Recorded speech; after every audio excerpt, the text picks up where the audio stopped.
Hey, salut à tous les gens, c'est Agüero et aujourd'hui on se retrouve pour le débrief de Marseille-Rennes, troisième journée du championnat de Ligue 1, avec un 2-2 à la clé, un match pas forcément abouti encore une fois de la part de nos Marseillais, encore en rodage.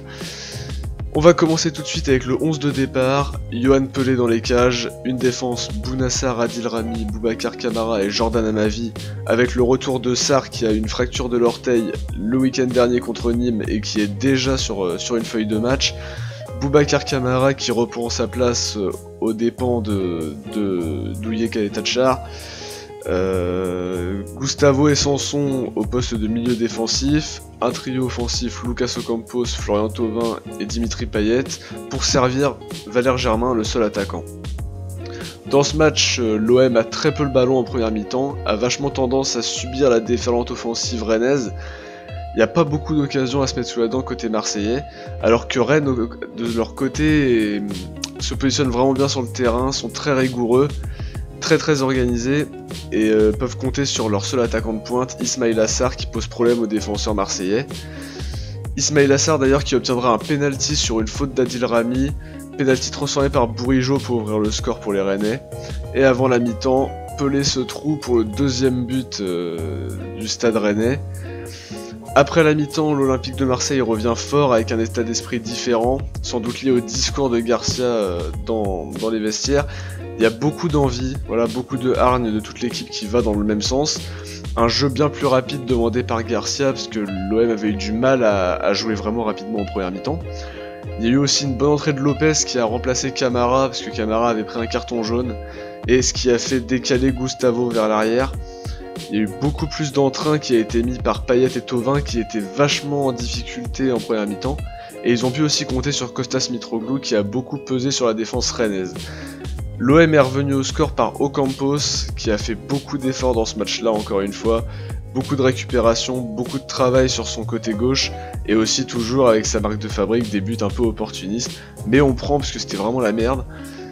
Et sur un centre d'Ocampos, encore lui, Kostas Mitroglou touche le ballon du bout du crâne il me semble, alors il faudrait que je revoie les images, je sais plus trop, mais pour moi il le touche un petit peu, et Ben Sebaini marque contre son camp.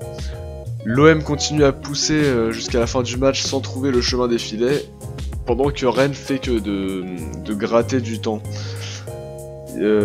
Bon, pour conclure, moi ce que j'en ai pensé c'est que défensivement c'est très fébrile encore à Marseille, non pas parce que nos joueurs sont pas bons mais parce qu'on est au bout d'une prépa où on n'a pas forcément été mis en confiance. La défense faudrait peut-être la figer avec une charnière centrale qui est la même à chaque fois, parce que mettre Chaeta Sarr et après mettre Kamara, ça fait deux personnes différentes qui doivent jouer avec Rami. Enfin c'est assez compliqué, à falloir que ça soit un peu rodé. Donc j'ai attribué des notes aux joueurs comme vous avez l'habitude de voir depuis le match de Bournemouth et le match de Toulouse et de Nîmes. Yohan Pelé, ce sera un 3,5 pour lui. Il n'a pas eu grand chose à faire dans ce match, donc il n'a pas été nullissime non plus. Sur le penalty, il n'a pas pu faire grand chose, et le deuxième but il est pour lui, donc soirée difficile pour lui. Bounassar 5,5. Je trouvais qu'il avait apporté beaucoup de rythme en première mi-temps, il sortait un petit peu du lot pendant que toute l'équipe patinait un peu.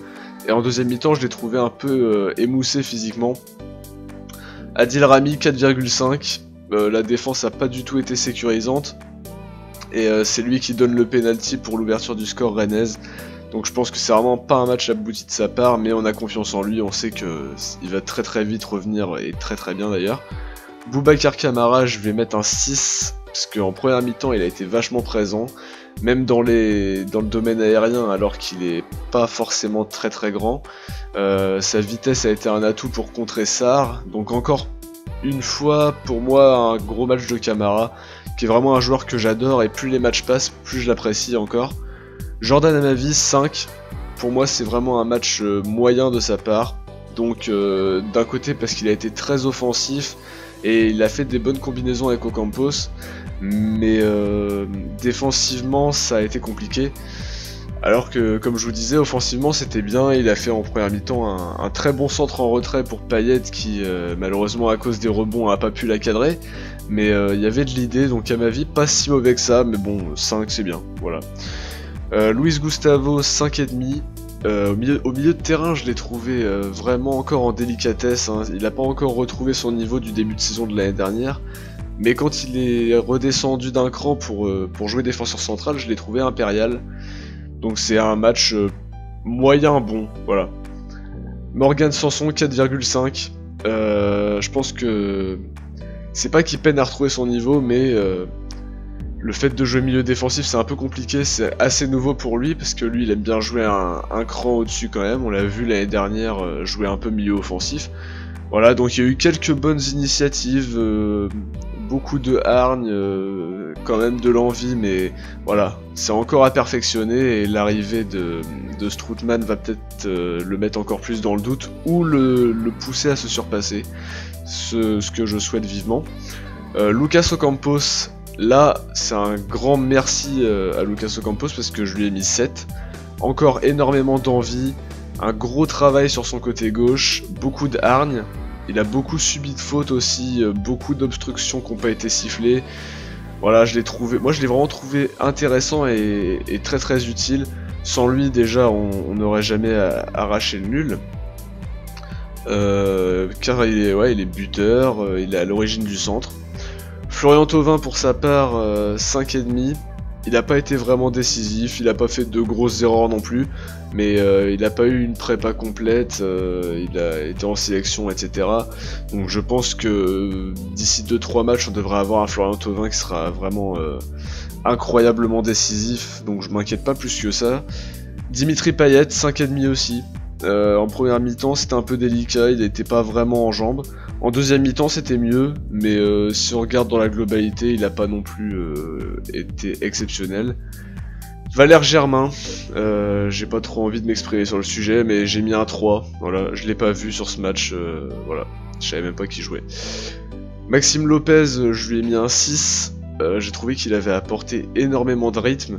Il n'a pas réussi toutes ses passes, il n'a pas réussi à chaque fois à se propulser vers l'avant, voilà, il a pas été mauvais, il a apporté pas mal de rythme, il a permis peut-être un jeu plus rapide au milieu de terrain parce qu'il est rentré au début de deuxième période. Donc pour Lopez, c'est plutôt un match intéressant. Kostas Mitroglou, 5,5. Parce que 6 ça aurait peut-être fait beaucoup, mais voilà. Il a vachement pesé sur la défense, il a eu un bien meilleur placement offensif qui a été intéressant. Sur le deuxième but, si jamais il n'est pas en train de se battre, peut-être que Ben Sebaini la met pas contre son camp. J'ai trouvé que voilà, Mitroglou c'est quand même au-dessus de Germain. Moi Germain j'en peux plus, ça me gonfle. J'aimerais bien que Mitroglou puisse s'exprimer un peu plus sur un match entier. Et le dernier entrant, Clinton J, qui a joué, je pense, 5 petites minutes, peut-être un petit peu plus. Non noté, hein, parce qu'on n'a pas eu l'occasion de le voir. Il a fait pas mal d'appels, de ce dont je me souviens, pas mal d'appels sur le côté droit. Voilà, sinon, mis à part ça, c'était pas non plus extraordinaire. Mais voilà, aussi pour vous dire que j'ai mis une très bonne note à Ocampos, et je viens d'apprendre en regardant l'après-match qu'il avait été homme du match et que c'est Laurent Paganelli qui lui a remis son trophée. Voilà, donc c'est une belle récompense pour lui. Il va falloir penser aussi à prendre les 3 points contre Monaco le week-end prochain. Premier gros test de la saison alors qu'on n'est pas en réelle confiance. Donc va falloir se battre. Et sur ce, moi je vous dis à très très bientôt. Et je vous remercie encore pour tous ceux qui sont sur la chaîne, ça me fait vraiment énormément plaisir. Laissez un like, abonnez-vous si ça vous a plu, activez la petite cloche, et moi je vous dis ciao les gars, allez l'OM.